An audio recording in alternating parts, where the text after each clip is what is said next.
Hi, I'm Alan Maceo. This is the Live Better, Explore More podcast, and I have a very special guest here, John Grech, a history teacher at Annalee High School, who is well-traveled and can tell some great stories. We once went on a trip to Arizona. It took 14 hours. John gave me story after story, and it felt like the trip lasted a couple hours. Welcome to the Live Explore podcast. If you like what you hear, please hit like and subscribe.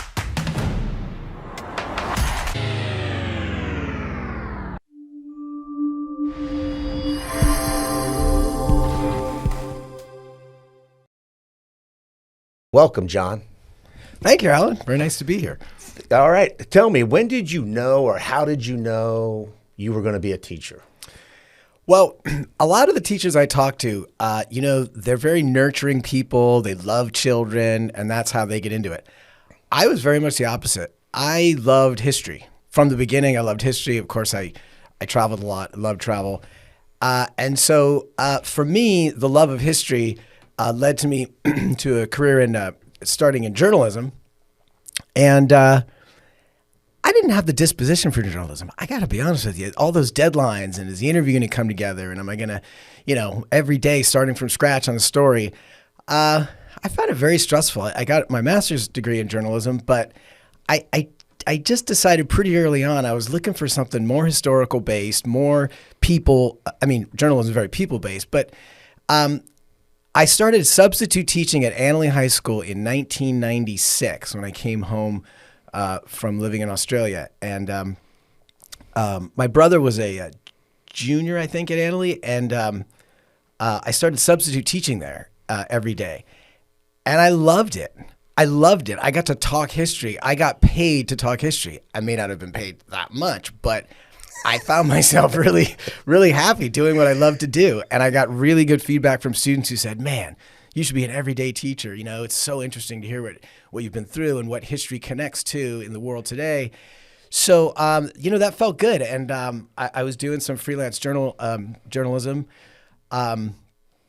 and decided to go get a teacher credential. And I never looked back. While I was getting my credential, I got hired full-time at the rival El Molino High School and was there for 25 years until it closed, which is a whole, local story that a lot of people are really familiar with here. It's been that journey, but my love of history came first and my love of kids came later. By the first or second year of my teaching, I knew I was in the right profession. Perfect. So do you teach history and other courses, or is it specifically? Well, in California, you get credentialed as a social studies teacher, which is pretty broad. It includes geography, sociology, psychology, economics, history. And so I've been teaching geography. I guess I can also teach English, although I haven't for several years. So it's broader than just history. It includes government, politics. And so for the years, I've been teaching a pretty wide range of those social studies classes.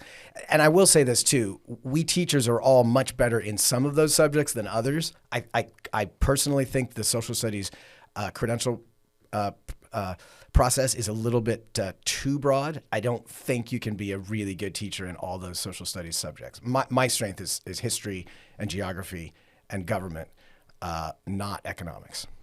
Okay, so you go about this traveling. You've done a lot of traveling. Okay, we're gonna talk about the traveling with students, because that to me is fascinating.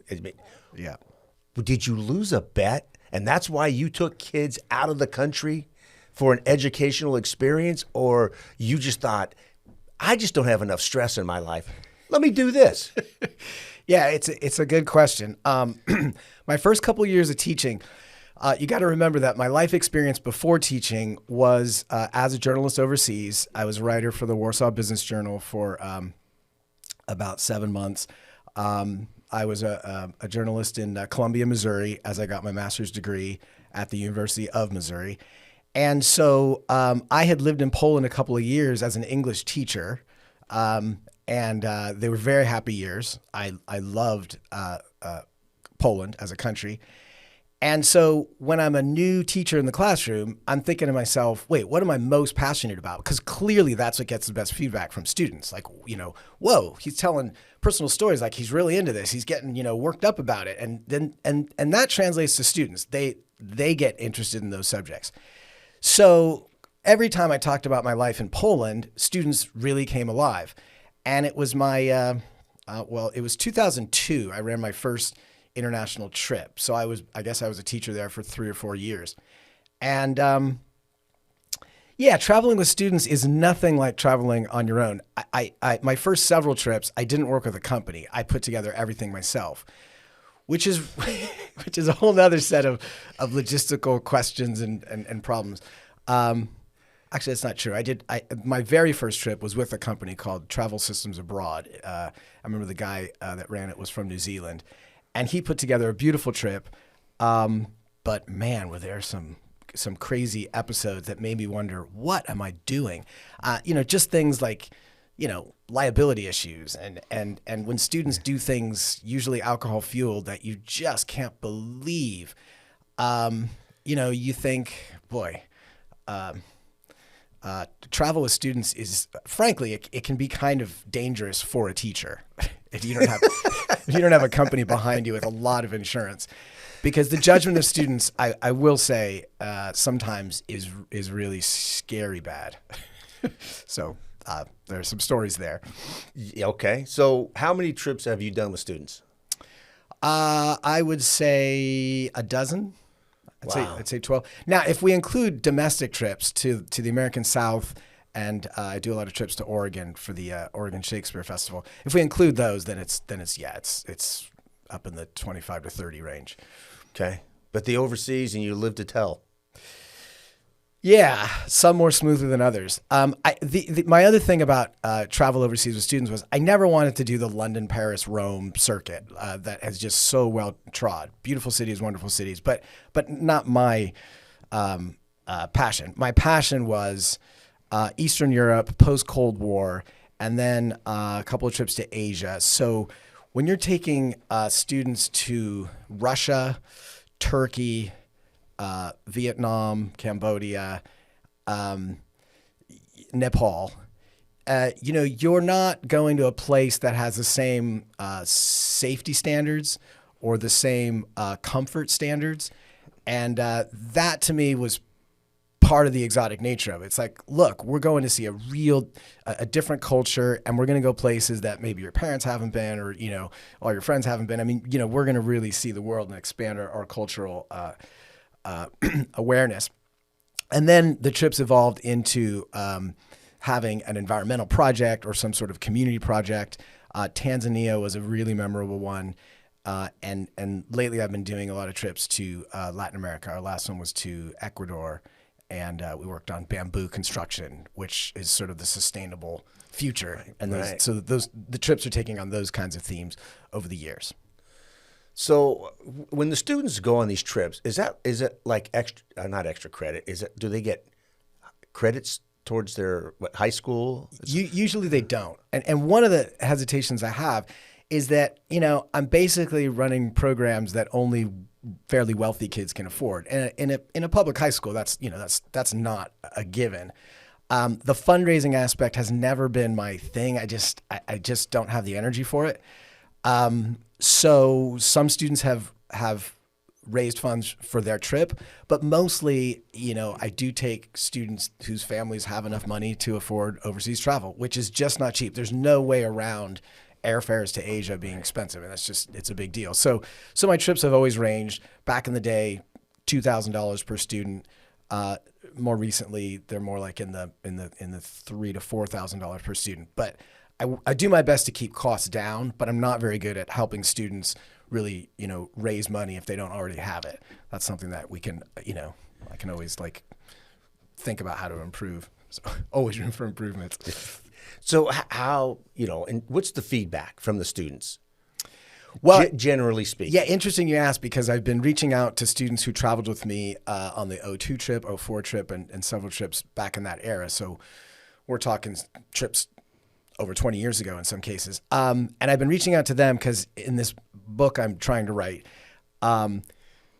I want their voice, because my voice and memories of all of these trips is as a chaperone who's dutifully stressed, as you would expect, based on all the things that, a group of sometimes 20 or 30. I think my biggest trip was 37 students. I think, 37 was the biggest one. And a lot of issues come up with 37 people, interpersonal, health, safety, moods, whatever they're consuming.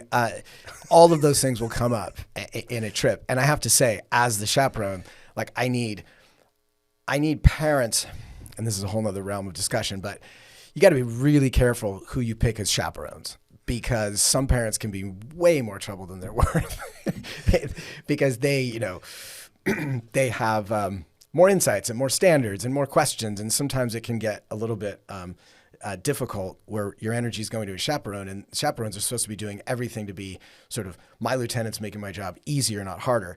And usually they do. But once in a while, that's difficult. So where was I going? You were just talking about the trips, and you're talking to the former kids, right? Former students. Oh, right. The feedback. Thank you. Yeah. Roundabout way to answer your question. They remember very different things than I remember, and they remember, I shouldn't use the word remember, the effect in their lives for the trips is really long-term. It's really deep. It changed their lives in some way that I wouldn't have expected. As a teacher, I would think, okay, we're going to go learn, we're going to go see this museum and that museum, and we're going to learn about that country's history and culture. And those were very cool experiences. Kids tell me many years later, absolutely wonderful, learned a lot. But for them, it's about traveling with their peers and learning how to protect each other, watch each other's back, being overseas and interacting with a culture, sneaking out at night and meeting locals and making lifelong friends out of them. And in one case, getting married years later after a trip to another traveler from our group. Those kinds of experiences where your backdrop is, of course, where we are. But as a high school student, what you take from it long term is about character. It's about how different people in very different cultures, the more you meet them and talk to them, the more you realize we as humans have so much in common. We have more in common than is different. So they could argue about media coverage of current issues when we were traveling, and then the insights they would get from somebody they met in Russia would stick with them throughout their life, and they'd say, "Oh, I see. Russia's sort of dominant view of the West is so different than ours, living in the West." You learn more about the United States as well from outside the United States. It's a very different sort of perspective. And those are the things that students had a lot to say about. And, I've quoted them at length. I love, a lot of it is about their feelings, which for me, it was more about, facts and organization and, what are we learning? And are our days filled? Are our itineraries, smooth? Is everybody happy? And for them, it's about, oh man, I felt like this. I was excited about life. And I've known ever since then that I wanted to be in sustainable architecture, for example. That was a big one on the last trip to bamboo construction. In fact, my own daughter was on that trip. And she said the lecture that an Ecuadorian architect gave was a moment for her where she knew what she wanted to study. And that's really cool. It could have happened in Ecuador, but it could have happened anywhere. Right. And that's the thing about world travel. It's about the backdrop and how we see everything a little bit more broadly. Okay. On these trips, how many people typically, a typical trip, how many students and how many chaperones? The smallest trip I ever ran was, I ran, it was through a group called Global Student Embassy. But that one, we were over in Tanzania for 6 weeks, and I think there were 8 students on that one. There's a number that's convenient to travel with. If it fits in a van, so that's like 10 students or less, that's convenient. But then you get to the 11th, okay, now we got to get a bigger vehicle to get around or whatever, a bigger bus.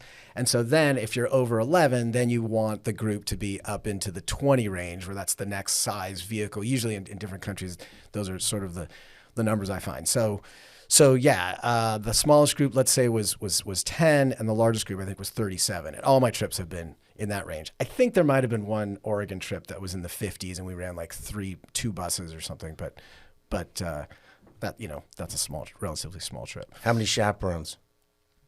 I have found the best number is about an 8-to-1 ratio. Chaperones, if they're full paying, then I ask less of them. What I like to do chaperones is try to get them to travel like for half price, and in return they'll owe me a certain number of hours of supervision or a group activity or in extreme cases going to the emergency room while I deal with another problem, those kinds of things. So yeah, 8-to-1, but sometimes it's 10-to-1. When you get up to 15-to-1, it can be a little bit problematic. It depends on a myriad of factors, where we're traveling, how safe it are. Can students have 3 hours to themselves to walk around the town? I mean, that's an intangible. I have to feel it out. That's a whole nother book. Yeah. That right there is the book. Yeah. Okay. So tell us about your travels, okay? Because I know that you've spent a lot of time traveling. So give us some history on your travels. Well, my love for travel started when I was 14 years old, and a family friend who had been my fourth grade history teacher invited me and another friend my age, so at that time I was 14, to sort of a whirlwind trip of Europe.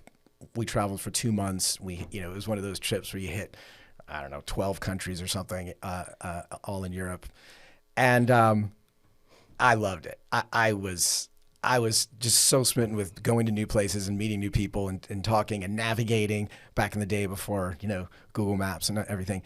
I just loved it. So then my next trip abroad was when I was studying abroad at the University of Exeter in England for my junior year at UCSB. Went abroad to England, and over the vacations, they have a little more vacation time in England than here. I was able to use England as a base for trips all around Europe, Ireland, Malta. That was the first time I visited where my ancestors are from, little island of Malta in the Mediterranean. And it grew from there. When I graduated from college, I did the backpacking circuits and just, multiple continents and just kind of wandering, to be honest with you. That's where I formed my love of travel. And then the older I got, the more I wanted each trip to have a specific purpose, a specific theme, usually history based, but moving into environmentally based and current issue based and things like that. So yeah. Now I don't like traveling by myself nearly as much as I used to. Having a family has changed that somewhat. Although I did just spend a couple of months. I was going to say. Wandering across Europe. Yeah. Yeah. Well, I was excited there because it was the first time in 25 years that I could travel in the off season. We teachers can only travel in the summer, so we're paying double the price of everything. We're dealing with huge crowds. And I was just so excited, for the first time in maybe 30 years, I could travel in October and November. That's just the greatest time to travel, and we don't get to do that much. Did you take the whole year off of school? I took the whole year off of school. Yeah. And my project was, I wanted to write a book about my insights into teaching and travel and the overlap, and shared a lot of anecdotes. But as my son tells me repeatedly, like, Dad, every anecdote has to have a point. You can't just tell a story because it's funny or hilarious. It has to have a point. So that's been the crux of the book. The difficulty for me is to fit the different chapters together and build on themes that I'm trying to go with, and jumping back and forth around classroom environment, travel with students environment, my development environment where I'm developing as a person, which for teachers is hard because teachers are nurturing. They're giving their emotional energy to young people who experience emotions very intensely, and that takes a lot out of a teacher. So for me, my growth as a person before I was a teacher, travel was central to it. That's good. All right, tell me first of all, your son's never been in a baseball dugout, because you can say whatever you want. It doesn't have to make sense.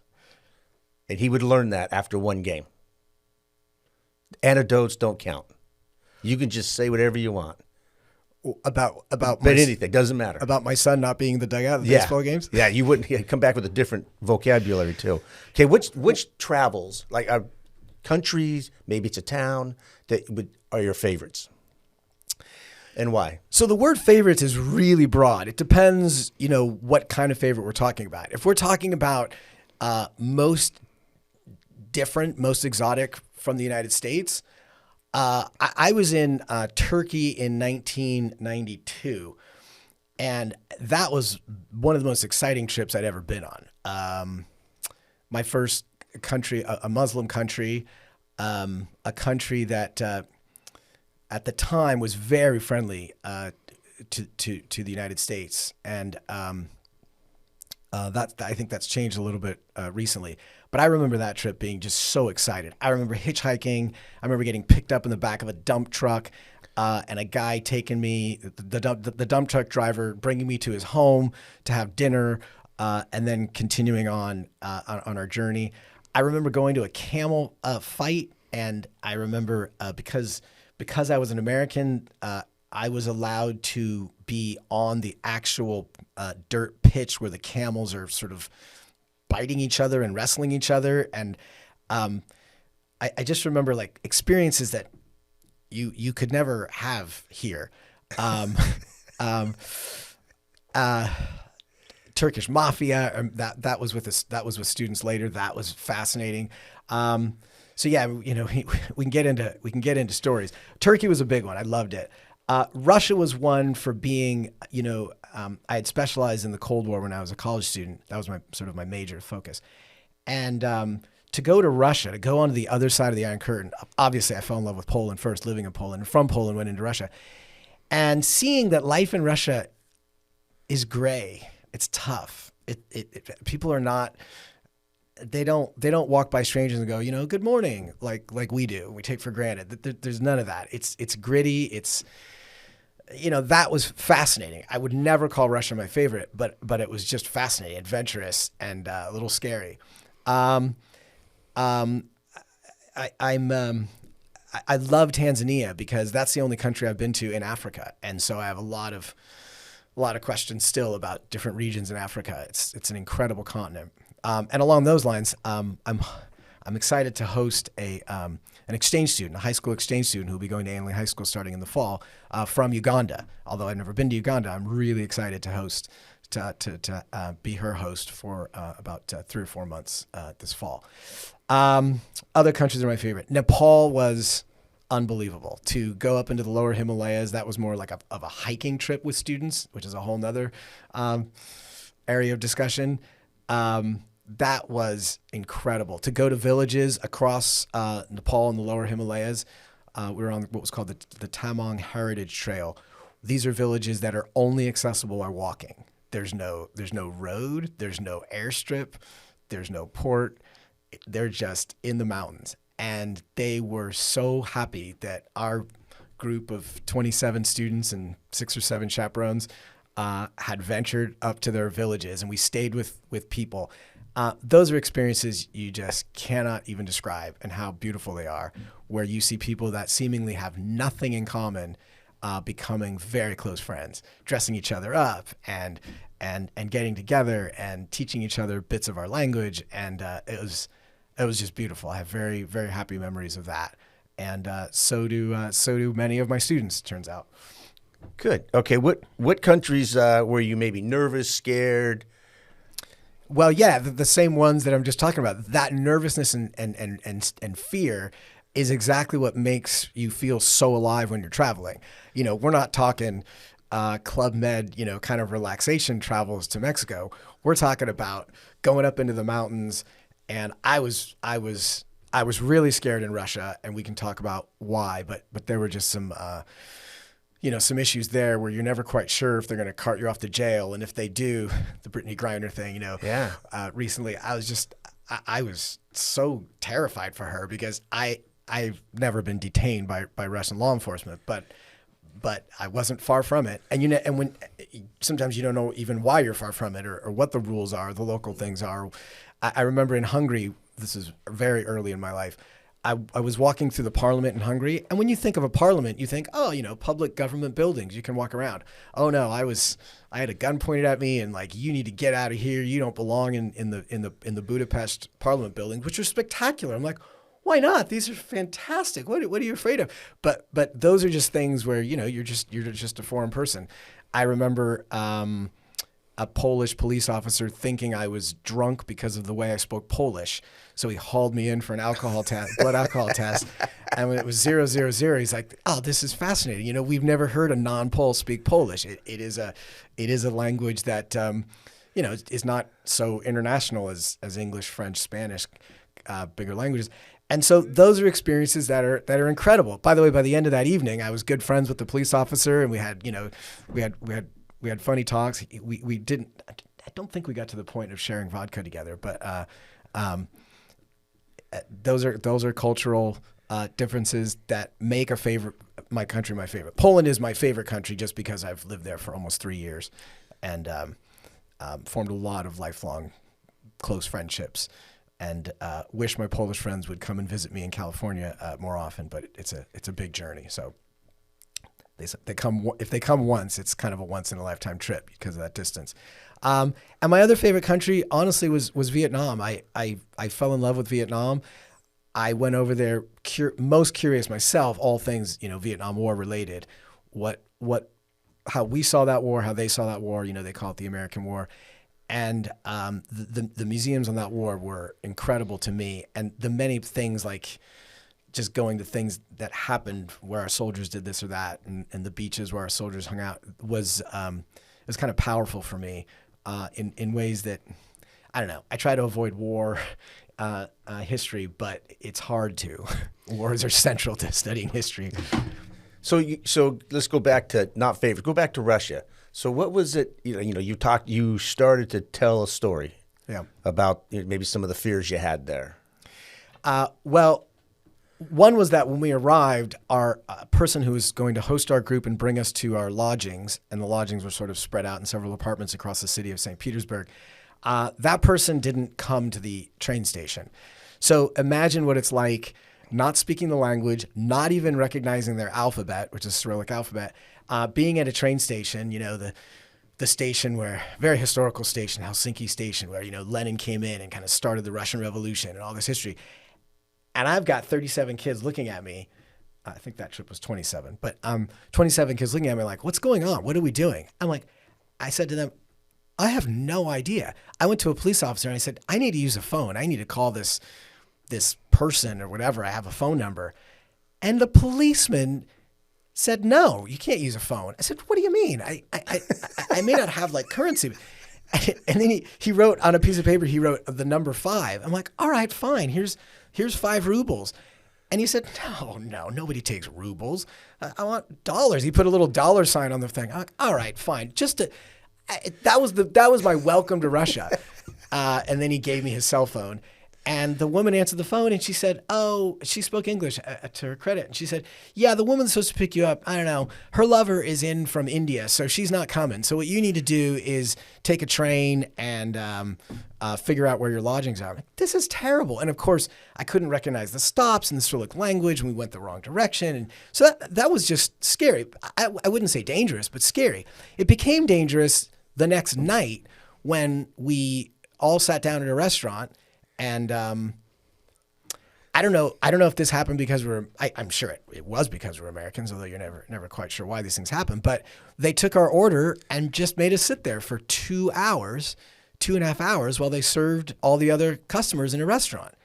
And I don't know, my students started to leave. And then the restaurant owner said, oh, if you leave, we're going to call the police. He did it through a translator who was another guest, and the other guest was very apologetic. He's like, yeah, he's going to call the police. He thinks you're trying to steal from him. I'm like, but we've been here 2.5 hours. He's not serving us our food. So finally we came to an agreement that my students had all left. I would pay for all of their food, 27 meals. I would bring it all back to the hotel. They had all eaten elsewhere. They didn't want the food, but I would pay him full for the food if he didn't have me arrested. And that was something like, I don't know, $2,000 on my credit card or something ridiculous. these things happen. Oh my God. Yeah. Yeah. Scary. Students going to the emergency room. That's another scary thing. In Vietnam, I had 2 students in the emergency room for 2 different reasons. One was a kid had overdosed on coffee. Vietnamese coffee is much stronger than American coffee, so the emergency room doctors knew, oh, you're Americans? Oh, yeah, we see this all the time. You see what all the time? Well, the kid drank 17 cups of coffee because he loved it so much. I said, why did you drink so much coffee? He said, because it's fucking delicious, Mr. Grech. Don't you understand? He was so caffeinated. Apparently, if you overdose on caffeine, you can't feel your legs anymore or something. That's what was happening to him. So that's, something that wouldn't happen to somebody who just had a sense of like, whoa, cool it. And while he was in the emergency for that, a girl was in the emergency room for being completely dehydrated, which if you've ever been to Vietnam in June, you know that it's 104 degrees with 98% humidity. So you better be drinking a lot of liquid. So it all worked out, hooked her up to IVs and all that. But these are things you don't know, and you have to call the parents, which of course in the middle of the night back in California, hi, I'm in the emergency room with your son. And, the parents say funny things like, oh yeah, I could see where that would happen because, he's never had a cup of coffee in his life. And the kid's like, of course I've had coffee in my life. My parents don't know anything. Don't listen to them. I don't listen to them. You shouldn't listen to them. And then you end up in the middle of these, family squabbles overseas in the middle of the night. You don't know if it's dangerous or just like funny years later. You don't know. But the funniest stories at the time are not funny. You're thinking, oh my gosh, am I going to get through this? So, Shit, don't stop now. You're on a roll. We don't need names. But seriously, do you have an IQ check on these guys? Well, that's interesting too, because sometimes you have students sign up for your trips and from what's happened at school or in class, they've been suspended for various substance abuse issues. And you're thinking, oh my gosh, no. And it's awkward, but you can't travel with somebody who has some real personal issues going into the trip, and once in a while you only find out about those issues when you're abroad, and you don't want to do that. You want to know what people's issues are while you're still in the States, and you can kind of weigh, are we going to be able to work these things out? And so there have been a few cases where I've just said to the student, I don't think that's going to work. You coming on this trip, I just have a few reservations because of this or that.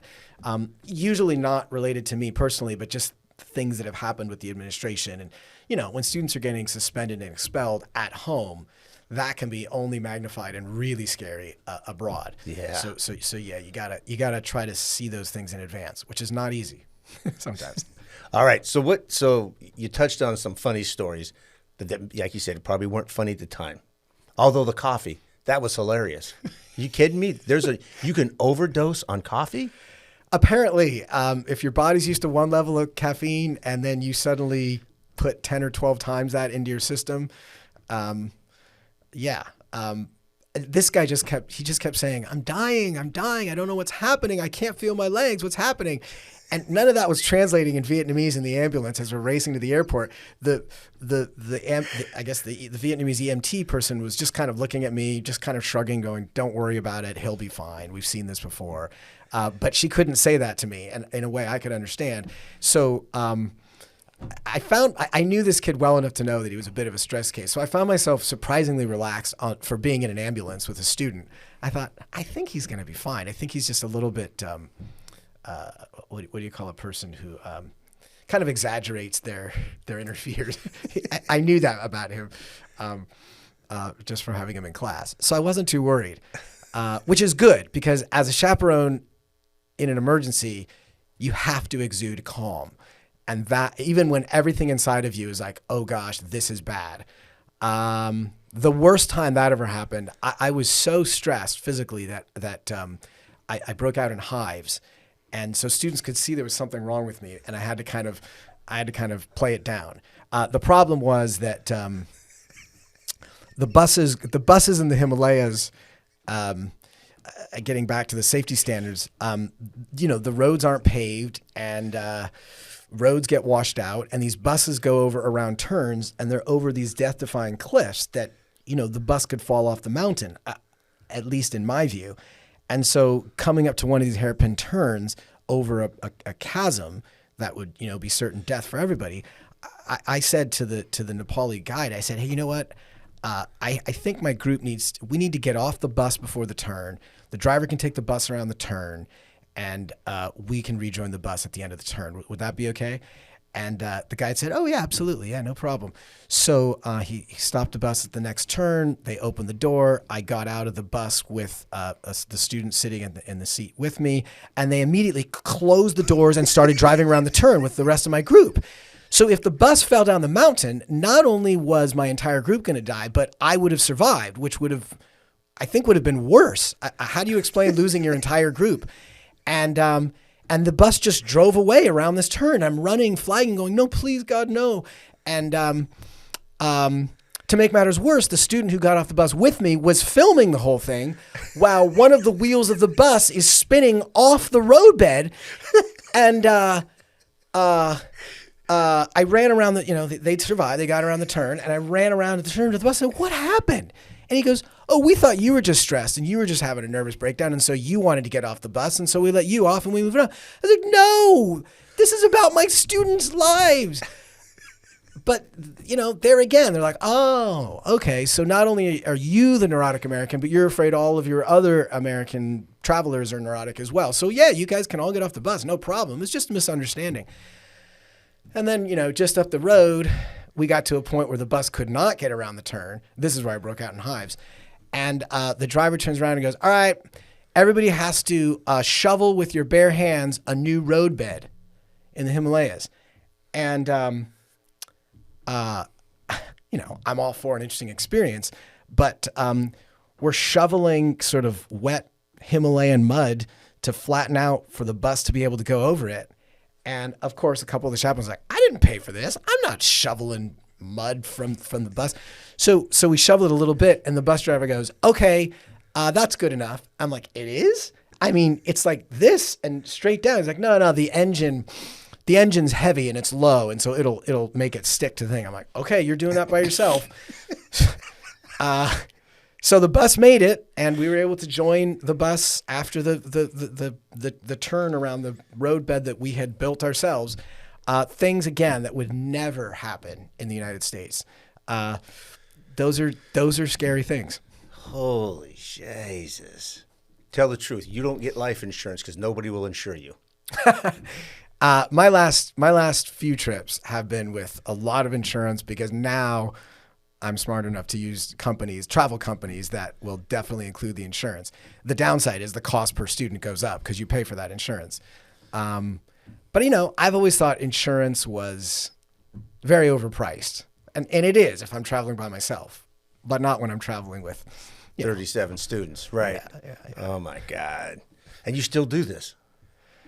Well, my last trip was to Ecuador, very safe. I mean, my biggest fear is, people will read my book or hear this podcast and go, man, I would never let my students travel with that guy. And that's okay because, we all have different risk assessments. And mine is that, if you're too risk averse, you can't, it's harder to learn. It's harder to open your mind. It's harder to have a broad perspective. So I think I've been smart. I think I've done my best to have my students be very safe. And most of the parents of students that travel with me, they're sort of similar in risk assessment to me. They agree that you've got to take some risk. You're in the mountains, and they're not unnecessary risks. And once you're there, of course you never take unnecessary risks, but they're just roads all around the world. And we have some in the States that when you're going, around a turn over a cliff, you're really your mind is thinking about worst case scenarios, which is normal. Rarely come to pass. Perfectly normal for self-preservation, but those worst case scenarios very, very rarely come to pass. Have you ever thought that we should have bought a one-way ticket for this kid and just left him at that country? You can go ahead. You can name names. Yeah, right. I've definitely been on trips where I desperately wished a particular student here or there was not with us. The question is, what do you do at that moment? You realize a kid has little integrity. He has little conscience. He lies all the time, or she. Maybe he or she has an addiction that we didn't know about before, and they are definitely going to feed that addiction, which could be the detriment of the group. Those are moments where you're like, all right, what do I do now? Obviously, sitting here now, we say, well, of course, you call the parents, you fly the kid home.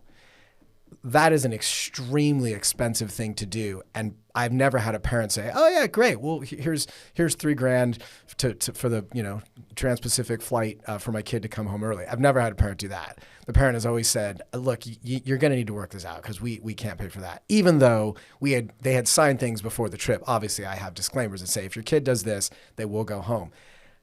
I've never actually followed through with that, and probably I probably should have.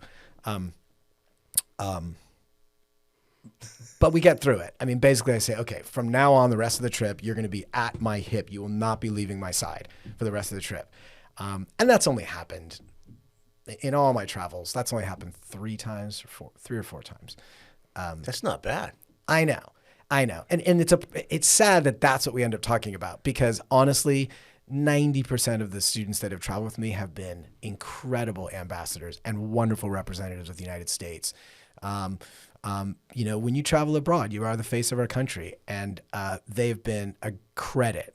Even if they broke some of my rules, what they tell me is, hey, listen, when we broke your rules, we had our most incredible, important experiences to our lives. Literally, lifelong friends were made after hours. And thank you for being one of those chaperones that allowed a little bit of chaos. Was I vulnerable? Of course. It helps when those students doing that are students that you trust, and you think their judgment is good enough to not get hurt. One morning we woke up in Russia, and one of my students had a huge black eye, and obviously they had been out, after hours. And I was like, you guys have to tell me what happened. And they all looked at each other. The whole group knew what happened. And they all looked at each other and said, no. And they said to me something that I thought was interesting. They said, it's better for you if you don't know, Mr. Grech. We know you. We love you. We know that these things stress you out. And trust us, it's better for you if you don't know what happened. And I was like, well, I have to know how one of my students got a black eye. They're like, no, we're not gonna tell you. And they were united on it, the whole group of 20 kids. And I said, all right, well, at least tell me this. Was this punch thrown by a Russian? Because if so, I'm worried about our safety and what's going to happen tonight, and I have to make adjustments. And they all looked at each other and like, okay, we can tell them that no, it was not a Russian. It was one of us. It was 2 of the boys on the trip, got in a fight. Later learned it was over one of the girls on the trip. And Alan, these things happen. But I didn't learn about the details. I just knew that it had nothing to do with a Russian person, which, thankfully made me a little more relaxed because I could keep an eye on my group a little more. And even the guys that got in a fight and the girl, they all seemed to get along the rest of the trip. So, and what they told me years later was, what we learned from that is we do have responsibility. We do need to sometimes save you from getting stressed yourself. And we hung together. We watched each other's back. Whenever we were out, we made sure we were all safe. And you should be proud of us for that. I'm like, all right, I guess. Yeah. Your perspective as a chaperone is very different than as a kid. Because I was a traveler internationally. And I know what it's like to have a great time. And the great times don't always conform to all the rules, which frankly, I don't know, things like, of course, you're not supposed to have any alcohol when you're on an international trip with an American teacher. Of course, that goes without saying. But can you enforce every minute of every student never touching alcohol? Not really, especially in countries where younger people drink alcohol and they do it less in a binge way and less in a party way and more in a social way. And that's one of the things they said they learned. We would go to a pub. Okay, we weren't supposed to be there, granted, but we would meet people at the pub and we would have a very nice time. We wouldn't get, obliterated. Most of the time. Okay, it did happen once or twice. And instead, we would have an incredible experience of a nightlife in a different culture. I mean, and I got to admit, those are my favorite memories as a young traveler. Right. So I I get it, and I respect where they're coming from, and I just hope they respect where I'm coming from as a chaperone. It's just weird because my philosophy as a teacher is you've got to have a high tolerance threshold for chaos. Some of the best experiences, even in the American classroom, can be chaotic, and the teacher does not have really control what's going on. They call it, cognitive dissonance.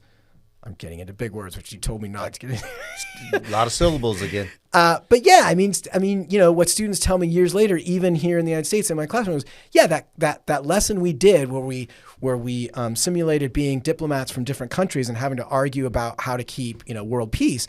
That was very memorable. And at the time it was happening, I remember I was being observed by an administrator. It was real chaos. And that administrator could have seen whatever they wanted to see. Did they want to see the chaos, or did they want to see the learning that's taking place behind the chaos? Because I personally believe that the best learning, like life empowering learning, takes place amid a little bit of chaos. And that's why I love international travel with students so much. There's got to be a little bit of chaos. And the problem with chaos is we feel unsafe. We feel unsafe even in American classroom, but especially when you're traveling overseas. You feel as a chaperone a little bit unsafe. And so you have to put up a good face to students that you're doing what's responsible, you want to be responsible, and you want everyone to be safe. That's the single most important thing of anything, anywhere, obviously. But within that threshold, you got to have some tolerance for a little bit of unpredictability. Okay. Well, I think that's a whole nother podcast, that your travels. But you're a writer, and you've been published. Yeah. Okay. And I read some of the articles. You're like you got history into the future. Yeah, so my theme in all my writing in the last several years has, and again, there hasn't been as much writing as I wanted there to be, because when you're teaching, it's a full-time gig. It's not only taking your time, it's also taking your energy and your mental energy and your emotional energy. So you don't have time to write. So my writing has all been articles, and my shtick in the articles is connecting the past to the present. So when Sonoma West Times and News was a publication in Sebastopol, my articles were all under the banner History Matters. And what I tried to do in all the articles is relate something that's going on today, a big news item, maybe it's national, maybe it's local, relating that issue to the origins of it, the history of it, the historical parallels to it. And so that's my writing, and I'm trying to do the same thing in book form, which is much more challenging organizationally than articles. But yeah, those articles have been published recently here, and then I was recently going over my articles when I lived in Poland. I was a journalist. I was again working for the Warsaw Business Journal, and I was their political correspondent. So in the second ever Polish democratic elections after the fall of communism, I was able to interview most of the candidates who were running for president. At the time, I think it was like 16 or 17 candidates, sort of like our primaries process. Right.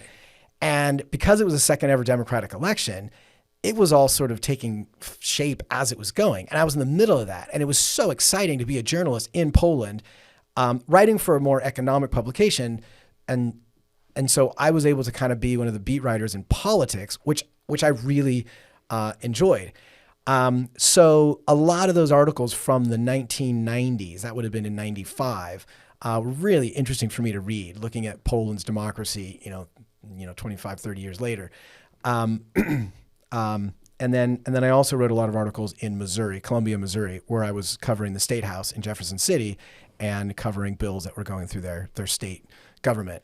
And that was fascinating too. So I really love journalism, and I had a lot of great experiences that helped me as a teacher, some adventures and some other funny stories. But ultimately, I loved dovetailing my journalism career into my teaching career, where I could be the advisor for the journalism club. I would love for there to be a class to build a newspaper. I think paper newspapers are a beautiful thing for high-tech students who do everything electronically. Even they say it's not the same. When you have a paper publication, it feels really great to see your byline and to see that out there, and to focus on what issues matter to students today. So again, that's where I'm trying to focus. What matters today, and what are the origin of those issues? Okay, I read some of those, and you're right. There were some historical pieces there where you go, wow, that really does tie today. Yeah. Yeah, that was good. In terms of like when you write those and you send them into the local paper, Can you send it to any paper, or is that once you send it to one paper, that's their job to send it out? Or I've never wanted to write for a publication that I don't know is interested, because if you put a lot into an article, and if I've never here in Sonoma County, I've not gotten paid for those articles. So if I'm going to put hours into an article, I want to be sure that it's going to have some readership. So technically, yeah, I could send it to any publication, but because I don't want to waste my time, I focus on those publications I know that are interested, which for me has been Sonoma West Times and News, which I want to point out now, it doesn't exist anymore. And not only does it not exist, its internet presence was completely taken down. So that means that my articles were taken down, and they literally don't exist anymore. And I'm hoping that there's a journalist in Sebastopol now who's trying to, her name is Laura Hagar Rush, and she's trying to get the rights to that Sebastopol history, the town's history, that publication, at least back up online, even if it's not continuing to be published, to at least get that back up online, because those are town archives. Those are important. And I've always been worried in this age of digitization that things can disappear. When somebody decides to pull something off the internet, we don't have any trace of our town's history or of archives or things that I think are really important as a historian. And when we move away from papers, publications, to electronic publications, I just worry about the what do you call it, for the posterity of a town. I worry about that disappearing. We need to know our history, local and national and international. We need to know our history.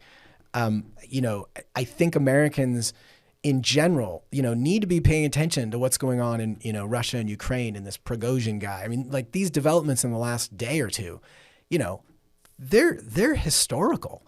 And I worry that because we're so geographically isolated here in the United States, protected by our two big oceans, that we don't take enough concern and focus onto other places in the world.